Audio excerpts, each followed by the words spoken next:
네, 성도 여러분 한 주간 평안하셨습니까? 오늘도 주님의 은혜가 충만하신 날 되시기 바라겠습니다. 다 같이 묵상기도 드리심으로 2월 첫째 주 주일 예배를 하나님께 드리겠습니다. 기도합니다.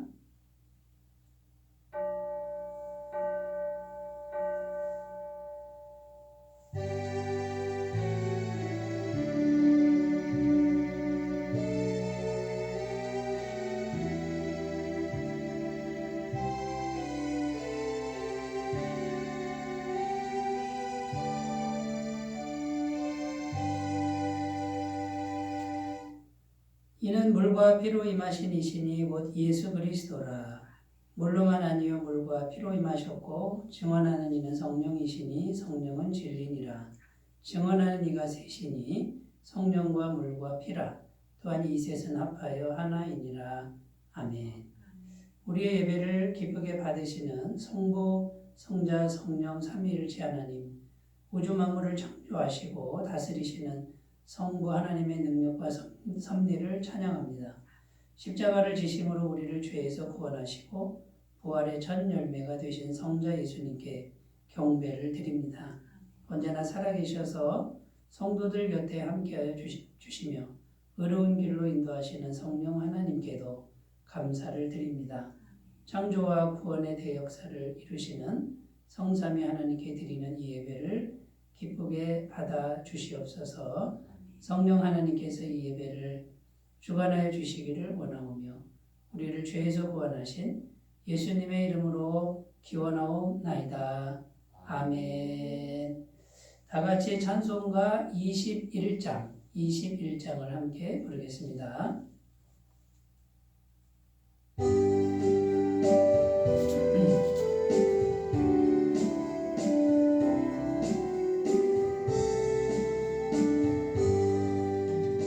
다 찬양하여라 전능왕 창조의 주께 내오나 주 찬양 평강과 구원의 주님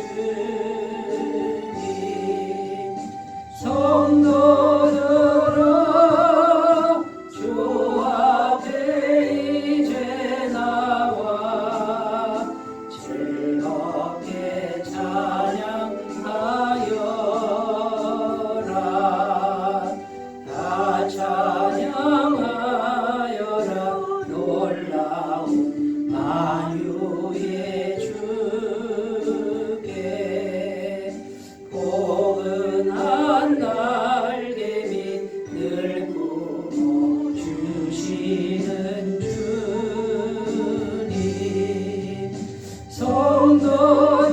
성도들아 주님의 뜻 안에서 내 소원 다 이루리라. 다 찬양하여라.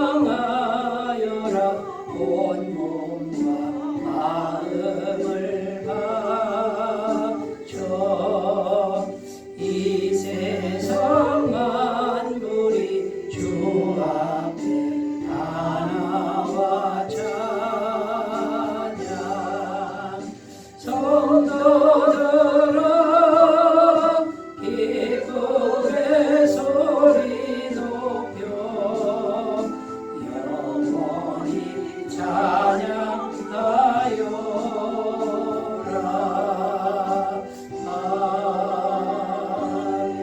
아멘.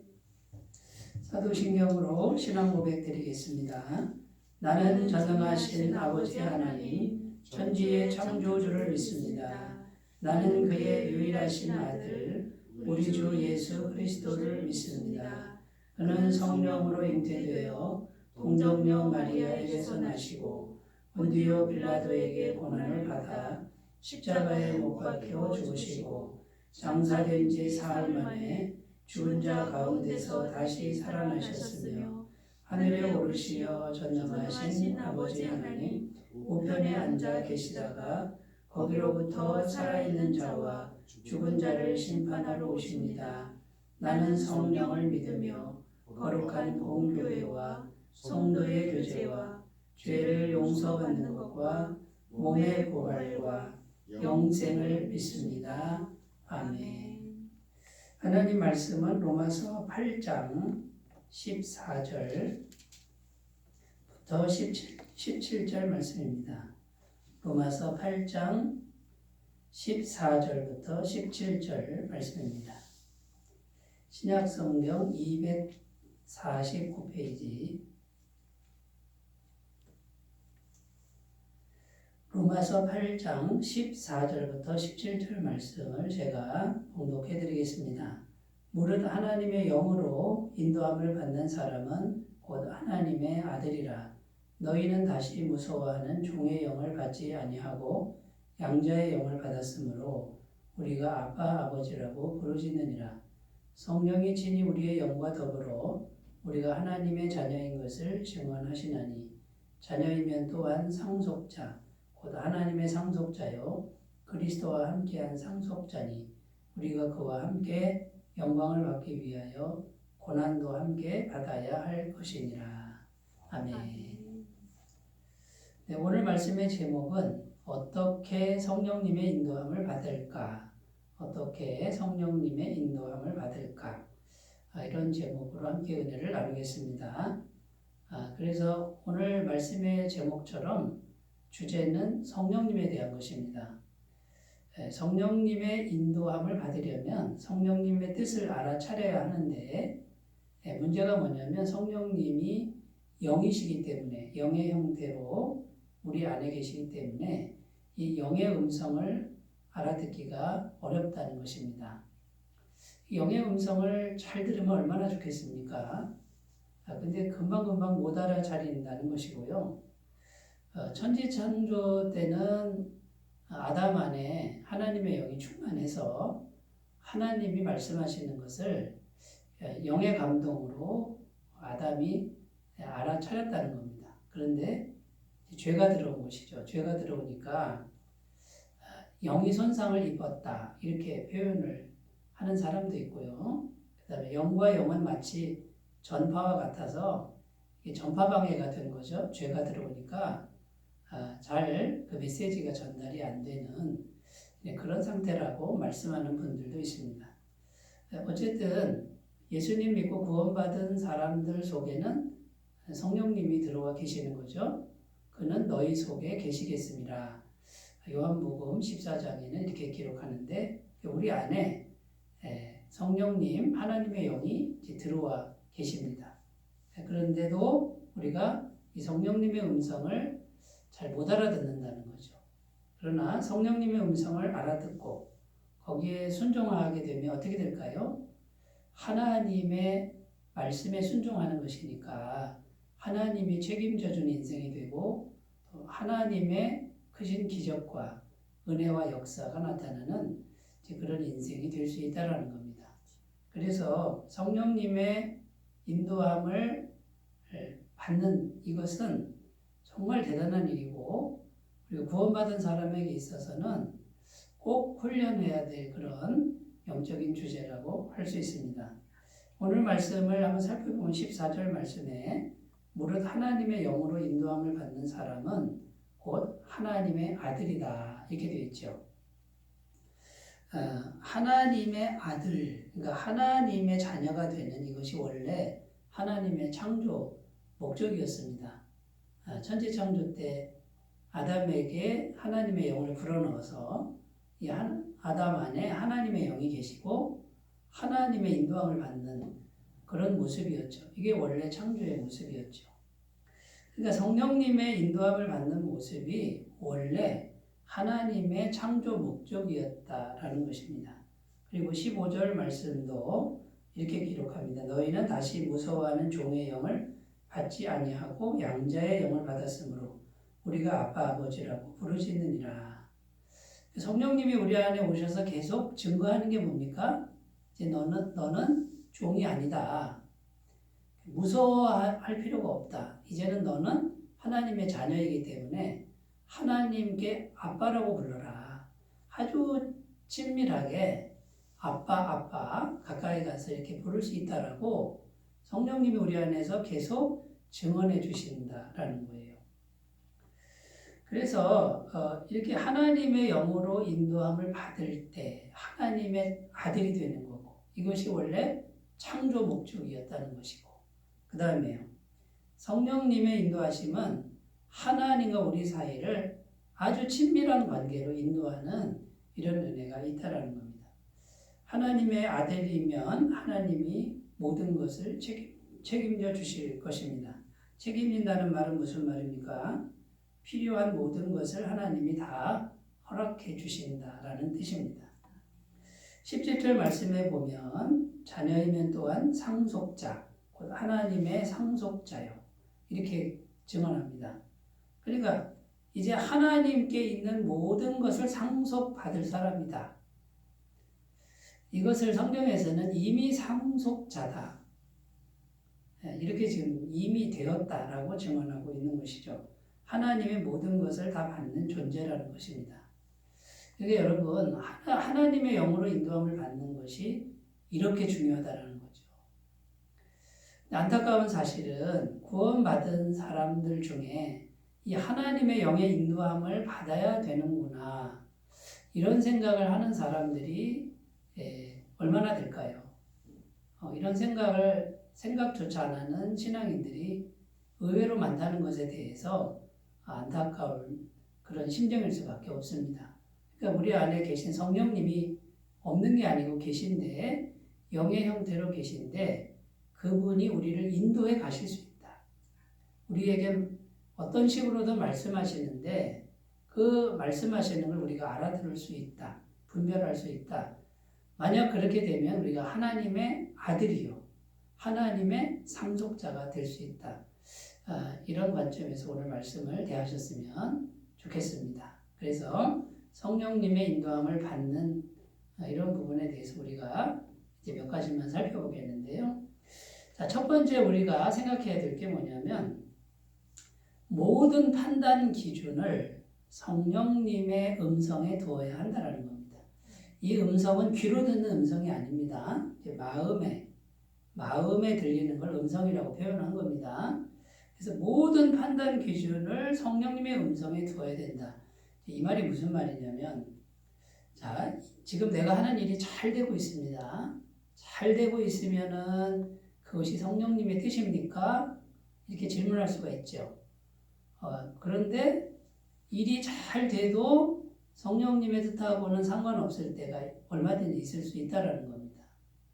반대로 지금 일이 잘 안 됩니다. 안 되는데, 그러면 일이 안 되면 성령님의 뜻이 아니다, 이렇게 무조건 말할 수 있습니까? 그렇지 않다는 거예요.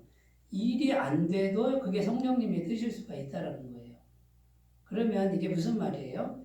일이 잘 되는 것이 판단 기준이 아니고, 일이 안 되는 것이 판단 기준이 아니라, 일이 잘 될 때든 일이 안 될 때든 이 바깥에 있는 걸 기준으로 삼는 게 아니라 우리 마음에 계신 성령님의 그 음성을 들을 줄 아는 것, 여기다가 모든 판단 기준을 세워서 일이 잘 돼도 야, 성령님의 뜻이 아닌가 보다라고 할 때는 멈출 수 있어야 되고, 일이 안 될 때도 이거 성령님의 뜻이다 그러면 견딜 수 있는 그런 믿음으로 가야 된다라는 것이죠.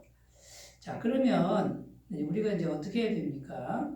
우리가 우리 안에 계신 성령님의 세미한 음성, 우리 양심을 통해서 계속 말씀하시는 그 성령님의 음성에 귀를 기울여야, 집중을 해야 된다라는 것입니다. 제가 알고 있는 어떤 목사님 이야기를 좀 들려드리고 싶은데, 지금 이 목사님은 캄보디아 선교사로 가 계십니다. 캄보디아 선교사로 가시기 전에 포항에 있는 석병교회라는 교회가 있는데, 바닷가 바로 옆에 있는 그런 교회의 담임 목사님이셨습니다.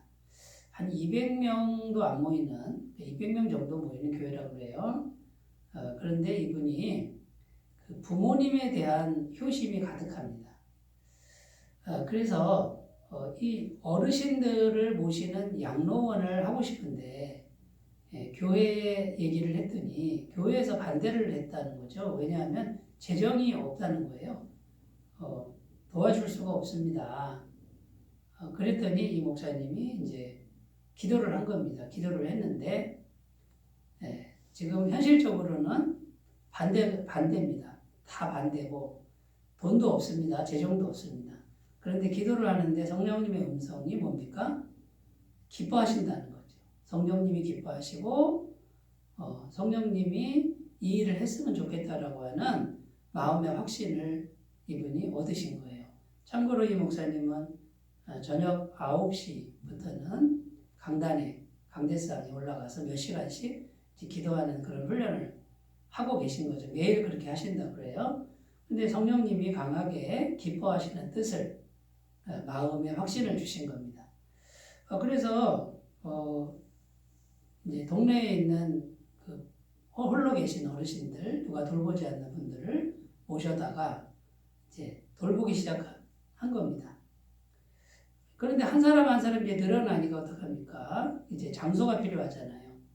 그래서 그 버려진 학교, 폐교를 사가지고 리모델링을 해서 양로원, 하늘마을 양로원이라는 양로원을 시작했는데 여러분 재정이 공급되었겠습니까? 안 되었겠습니까?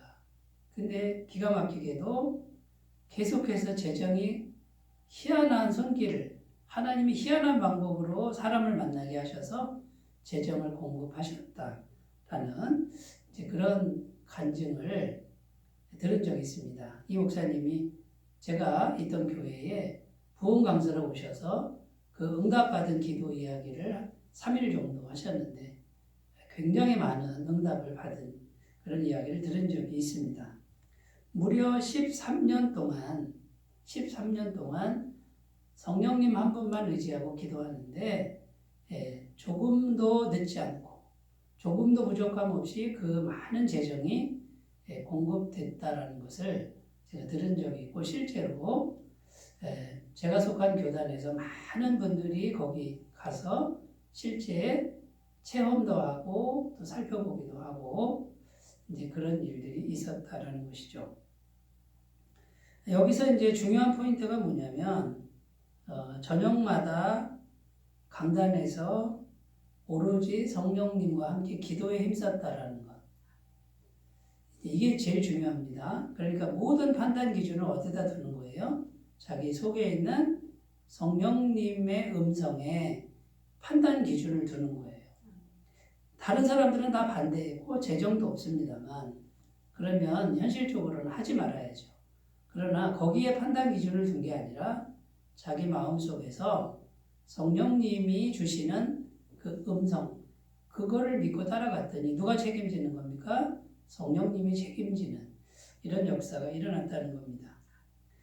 두 번째 중요한 포인트는 뭐냐면 그 일이 하나님이 기뻐하시는 일이었다라는 겁니다. 누가 버려진 그 노인들을 돌보겠습니까? 치매 어르신들, 몸이 불편한 분들 누가 돌보겠습니까? 불편한 일 아닙니까? 어려운 일 아닙니까? 그런데 그것을 내 일이라 생각하고 그거를 짊어지려고 했다라는 거죠. 근데 하나님이 그걸 기뻐하셨다라는 것입니다. 세 번째 중요한 거는 살아계신 하나님이 13년 동안 현실적으로 실제적으로 분명하게 계속 응답을 했다라는 것이죠. 이것은 실화입니다.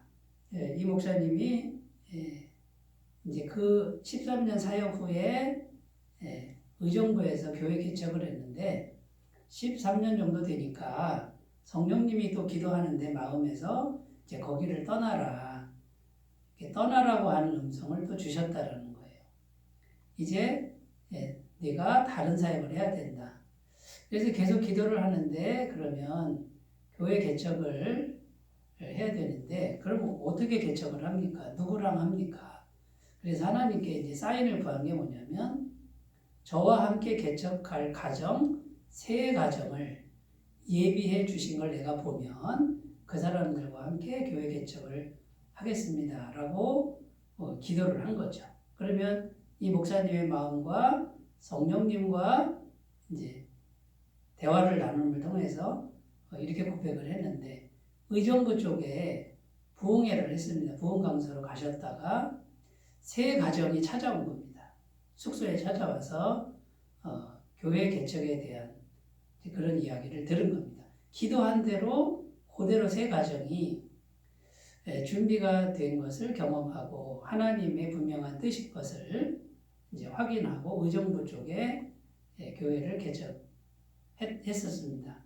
1년 만에 100명으로 성장을 했는데 갑자기 또 캄보디아 선교사를 하나님 부르셔서 지금 캄보디아에 가서 선교센터를 짓고 거기서 지금 캄보디아 선교를 하고 계시는 중에 있습니다.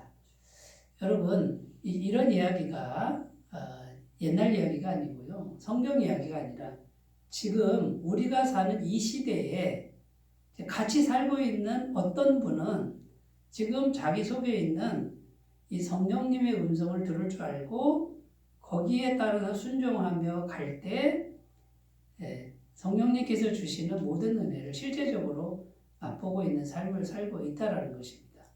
이게 여러분 그분에게만 주어지는 특혜가 아니라 예수 믿고 구원받고 성령을 모시고 있는 모든 그리스도인들에게 동일하게 다 주어져 있는 권리라는 겁니다. 능력이라는 겁니다.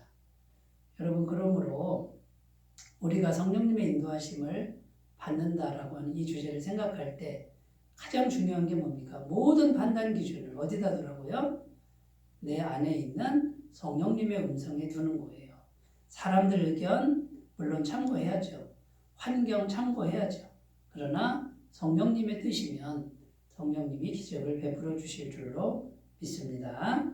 자, 이게 첫 번째고요. 두 번째, 우리가 무슨 생각을 해야 되냐면 우리에게 필요한 모든 자원, 필요한 자원은 성령님 한 분으로 충분하다.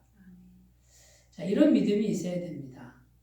자, 그럼 예수 믿고 구원받은 사람은 성령님이 여기 계신다고 성경은 증언합니다. 그러면 어떻게 생각하는 거예요? 이미 우리에게 필요한 자원은 충분하다. 다 갖고 있다.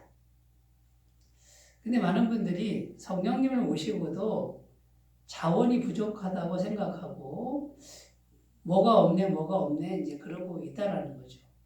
그것은 뭘 지금 말해주는 겁니까? 성령님이란 분이 모든 자원을 가지고 오는 그분 한 분만 있으면 모든 자원을 다 얻을 수 있다라고 하는 성령님 한 분이면 충분하다라고 하는 이 믿음이 자리 잡지 못하기 때문에 자꾸 성령님 외에 다른 것이 필요하다라고 이렇게 말하는 거예요. 생각하는 것이죠. 그러나 여러분 우리에게 필요한 자원은 성령님이고 그분 한 분으로 충분하다라는 거예요. 성경에 보면 이런 이야기가 가득 들어 있습니다. 여러분 이스라엘 백성들이 애굽에서 나와서 홍해 앞에 바다 앞에 딱 섰는데 뒤에는 애굽 군대가 기병대가 막 죽이려고 쫓아오죠. 자, 이스라엘 백성들에게 무슨 자원이 있었습니까? 모세는 무슨 자원이 있었습니까? 군사가 있었습니까?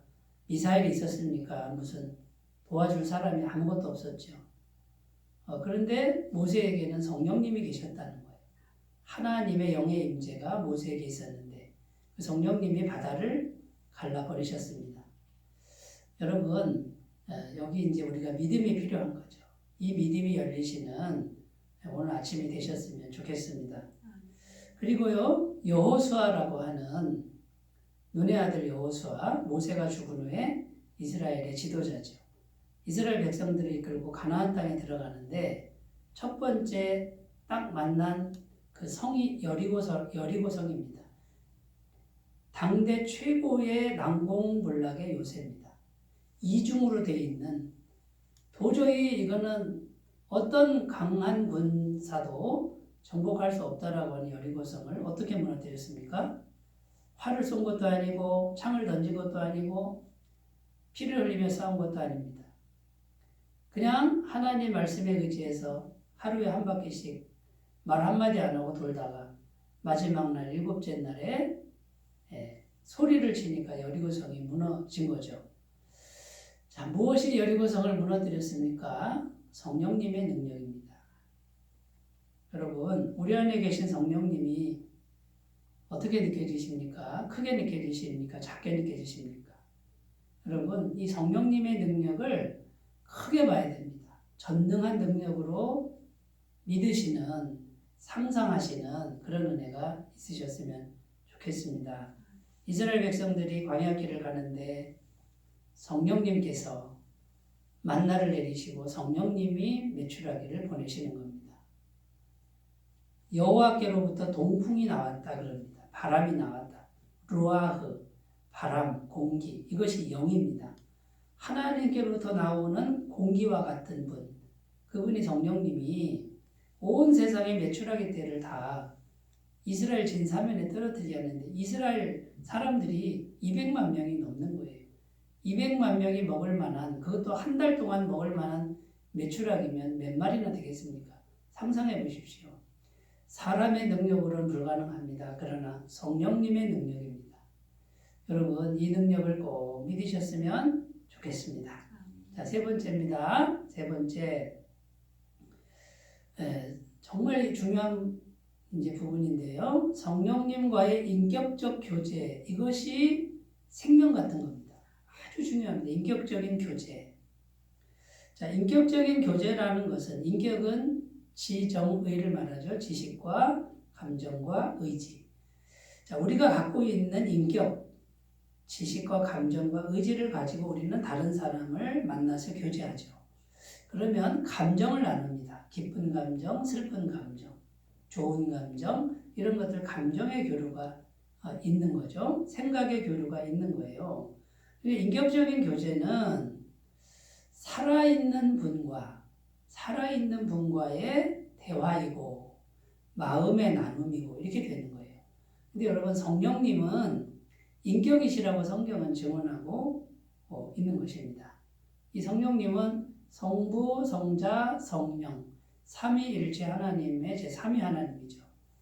근데 성부 하나님도 독특한 인격체고 성자 하나님도 독특한 인격체고 성령 하나님도 독특한 인격체인데 완전히 하나가 된, 이게 삼위일체 교리입니다. 그러니까 독특한 인격체라고 성경은 증언하는 거예요. 성령님은 우리처럼 육체, 몸은 없지만 인격을 가지신 분이다라는 거죠. 그래서 인격적 교제가 중요합니다.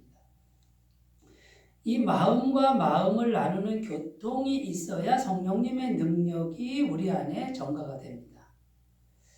성령님에 대한 지식으로는 능력이 생기지 않습니다. 여러분, 야고보서 2장 19절에 보면 내가 하나님은 한 분이신 줄을 믿느냐? 잘하는도다. 귀신들도 믿고 떠느니라. 자, 여러분, 여기 보시면 하나님을 믿고 하나님을 알고 하나님을 믿는데 누구도 믿는다고 그래요. 귀신도 하나님 알고 귀신도 하나님 믿는다고 그러잖아요. 근데 여러분, 귀신이 하나님과 인격적 교제를 나눕니까? 안 나누잖아요. 그러니까 이 인격적 교제는 뭘 말하는 거냐면 사랑의 교제고 진실된 교제고, 그러니까 마음과 마음이 사랑하는 마음으로, 진실된 마음으로 대화 나누고 감정을 나누는, 이것이 아주 중요하다는 겁니다. 이것이 돼야만 성령님이, 인격이신 성령님이 우리 마음에 진실과 사랑으로 교통함을 통해서 성령님의 임재가 우리 마음 속에 들어와서 성령님의 능력이 이제 전가가 될 수 있는 거죠. 그런데 사랑과 진실로 교제는 안 되고 멀리 두고 알고 믿는 거는, 교통이나 교류가 아니라 멀리 두고 알고 믿고 떠는 거는 귀신들의 믿음 수준이라는 거예요. 그러니까 멀리 있으니까 교류가 안 일어나니까 능력이 되겠습니까? 안 되겠습니까? 이건 전혀 능력이 되지 않는다라는 거예요. 수많은 구원받은 분들이 성령님과 어떻게 교제해야 되는지, 마음을 어떻게 나누어야 하는지, 교통해야 되는지, 이 부분에 대해서 전혀 모르고 있고 훈련이 되어 있지 않은 신앙인들이 많다라는 사실이 안타깝다라는 것이죠. 여러분, 사랑의 관계, 진실된 관계로 있는 모습 그대로 성령님과 대화를 계속 나누시는 훈련을 하시기를 바라겠습니다.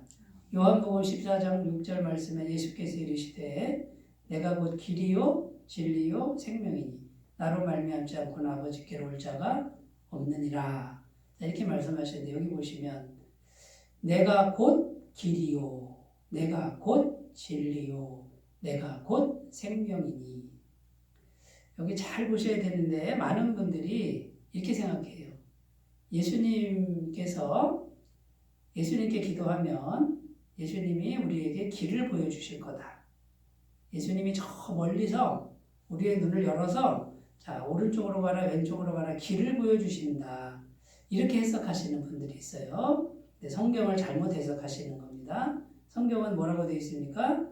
내가 곧 길이다. 주님 어떻게 해야 될지 모르겠어요. 어디로 가야 할지 모르겠어요. 그럴 때 우리는 율법적으로 생각하죠. 율법적으로. 어떤 길로 가야 됩니까? 그 길을 지금 찾고 있는데 예수님은 내가 길이야. 살아있는 인격체인 내가 길이야. 그러니까 무슨 말이에요? 살아있는 분을 마음에 모시고 인격적 교제를 하면 그분이 곧 길이다 그 말이에요. 이 무슨 말입니까? 살아있는 분이 내 마음에 오셔서 이제부터는 길이 이분이 하신다는 거예요. 물론 이 말씀에서는 천국 가는 길이죠. 천국 가는 길을 말하지만 그 예수님께서 우리 현실적으로 길이 없으면 길을 만들어 주시고 길이 안 보이면 길이 보이게 해주시고 그러니까 예수님과 함께 있는 게 길이에요. 길을 발견하는 거예요. 진리라고 그랬습니다. 예수님이 곧 진리다 그럽니다. 많은 분들이 진리를 지식이나 법칙으로 생각합니다.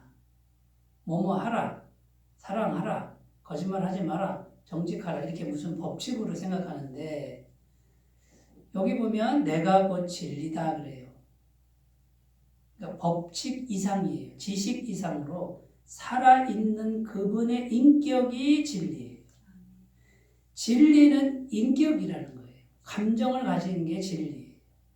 그러니까 예수님이란 분을 우리가 이제 영의 형태죠. 성령으로 예수님을 마음에 모시고 사랑의 교제와 진실된 교제를 하고 있으면 나는 진리 가운데 있는 거예요.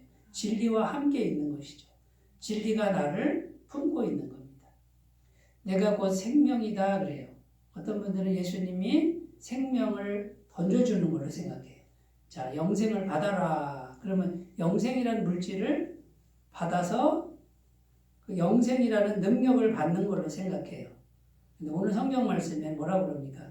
내가 곧 생명이다. 이 생명은 생명 자체, 곧 영원한 생명이죠. 그러니까 생명은 뭡니까? 물질 생명이 아닌 인격이라는 거예요. 감정을 가진 것이 영생이에요. 그러니까 예수님과 함께하는 그 자체, 예수님이 내 마음에 계셔서 나와 교제하는 그 자체가 영생이에요. 많은 분들이 이 땅에서는 영생이 없고 죽은 후에 영생이라고 생각해요. 이렇게 생각하는 사고 구조는 뭐냐면 영생이라고 하는 것을 물질로 생각하기 때문에 그래요. 그러니까 물질로 생각하니까 영생이라는 물질을 던져주면 그 물질을 내 소유로 받는 것이라 생각하는 거죠. 성경은 영생은 살아계신 참 하나님 한 분 외에는 영생이 없어요. 그러니까 살아계신 인격이신 그분을 내가 모시고 있으면 내가 영생 안에 들어가 있는 것이죠. 여러분 이 진리를 잘 생각하셨으면 좋겠습니다. 많은 신앙인들이 하나님이란 분을 법칙이나 지식이나 관념으로 생각합니다. 그러니까 삶의 능력이 나타나지 않습니다. 여러분 그러나 인격적 교제, 진실된 교제를 통해서 그분과 마음과 감정을 나누고 생각을 나누면서 사랑의 관계를 갖고 가시면 전능하신 성령님의 영생의 능력, 진리의 능력, 길을 찾게 하시는 능력이 영원히 함께할 줄로 믿습니다. 자, 그러면 여러분 우리가 구원받았다 이 말은 이미 영생이신 하나님과 함께 사는 거죠. 그러다가 우리가 이 땅에서 죽으면 이제 완전한 영생으로 그 연장선상에서 들어가는 것이지 지금 내가 주님과 연합하지 않는 상태로 계속 살다가 죽으면 마치 천국에 들어가서 영생을 누리는 무슨 티켓을 자격증 딴 것처럼 생각해서 죽으면 천국은 보장돼 있다라고 하는 이런 가르침은 제가 볼 때 굉장히 잘못된 가르침이라는 것이죠. 여러분, 그러므로 성령님과의 인격적 교제, 요게 생명입니다. 요게 비밀이에요. 그래서 성령님과 평상시에 길을 가든지 밥을 먹든지 설거지를 하든지 뭘 하든지 간에 마음으로 계속해서 성령님과 가장 친밀하게 대화하시고 교제하시는 그런 일들을 해 나가셨으면 좋겠습니다. 마지막 네 번째 우리가 생각할 것은요. 성령님의 뜻을 알 수 있는 네 가지 영역이 있습니다. 이 네 가지 영역을 우리가 잘 분별해야 되는데 전제 조건이 뭐냐면 성령님과 교제가 충만한 상태에서 분별을 해야 됩니다.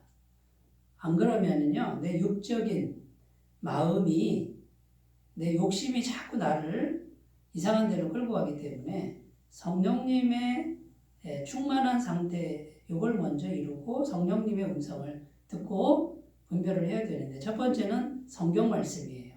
성경 말씀으로 증언을 해주십니다. 하나님의 뜻이면 요한복음 14장 26절 보혜사 곧 아버지께서 내 이름으로 보내실 성령 그가 너희에게 모든 것을 가르치고 내가 너희에게 말한 모든 것을 생각나게 하시리라. 그러니까 성령님이 내 안에서 말씀이 생각나게 하는 거예요. 매일 말씀 묵상하는 것이 그래서 중요합니다. 두 번째는 기도입니다. 기도할 때 성령님이 마음을 강하게 계속해서 기도하면 강하게 인도하시죠. 예레미야 33장 3절 너는 내게 부르짖으라 내가 내게 응답하겠고 내가 알지 못하는 크고 비밀한 일을 내게 보이리라. 기도하면 응답하시고 크고 비밀한 일을 보여주신대요. 성령님이 확신을 계속 주십니다. 세 번째는 사람이에요. 사람의 의견을 들어야 되는데 아무에게나 들으면 안 되고 성령 충만한 사람, 그 사람의 말을 들어야 되는 거죠. 창세기 41장 38절 바로가 그의 신하들에게 이르되 이와 같이 하나님의 영에 감동된 사람을 우리가 어찌 찾을 수 있으리요. 바로 왕이 요셉 국무총리로 발탁하기 전에 하나님의 영에 감동된 사람의 의견을 듣자 이렇게 말한 거예요. 여러분 사람에게 의견을 물으시기를 바라겠습니다. 네 번째는 환경입니다. 자, 환경은 우리가 잘 분별해야 됩니다. 환경이 열렸다고 해서 꼭 하나님의 뜻은 아니기 때문에 환경을 보고 성령님께 물으셔야 될 줄로 믿습니다. 자, 이런 은혜, 이 네 가지 영역을 성령님과 함께 물으면서 성령님의 인도하심을 잘 받아가시는 귀한 신앙의 여정이 되시기 바라겠습니다. 기도합니다. 하나님 아버지, 성령님의 인도함을 받으면 하나님의 아들이고 상속자입니다. 엄청난 능력과 기적의 주인공이 될 수 있습니다. 하나님 우리가 이 길을 갈 수 있도록 도와주시옵소서. 예수님의 이름으로 기도드립니다. 아멘. 찬송가 191장 부르겠습니다.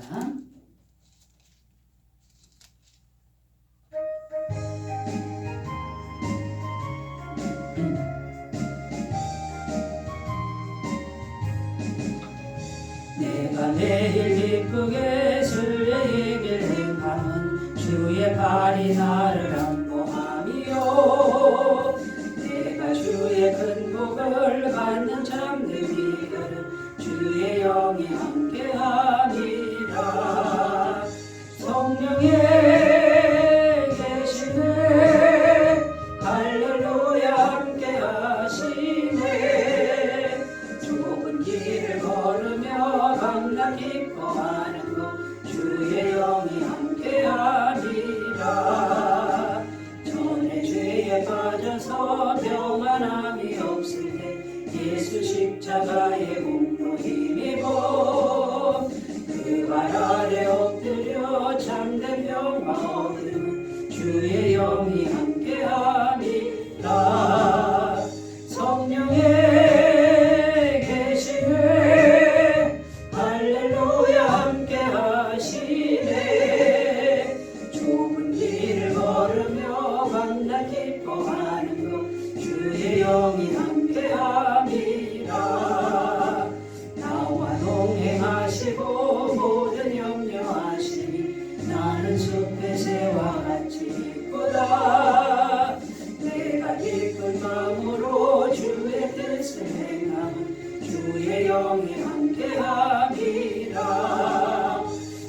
성령의 계시네 할렐루야 함께하시네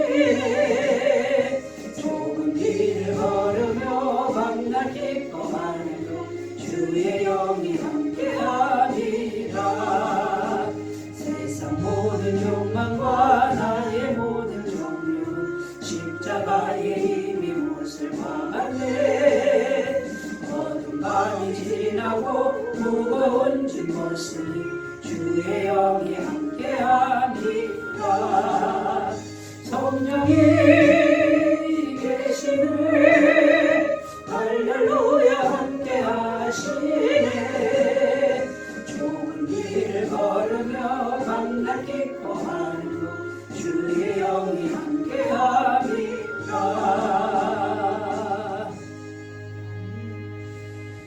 네, 연일 코로나가 계속되고 있습니다. 특별히 조심하시고요. 하루속히 주무실 때도 기도해 주시면 감사하겠습니다. 매일 10분 묵상과 큐티 생활에 최선을 다해 주시면 감사하겠습니다. 찬송가 383장 부르시고 축도로 예배를 마치겠습니다.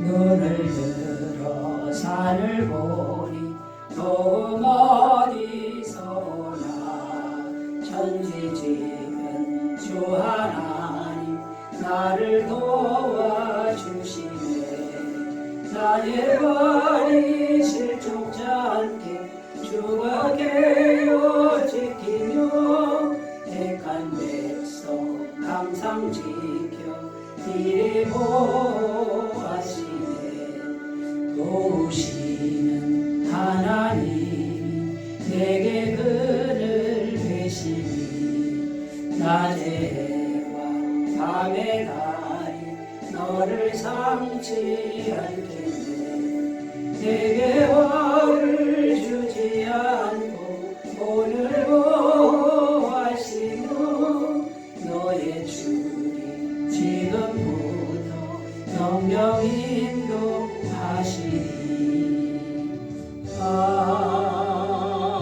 아멘. 이제는 우리 주 예수 그리스도의 은혜와 하나님 아버지의 사랑하심과 성령님의 교통하시는 은혜가 이제 성령님의 인도함을 받기를 소원하고 또 그 길을 가려고 결단하는 주의 모든 백성들이 위해 영원토록 함께 하시기를 간절히 축원하옵나이다. 아멘.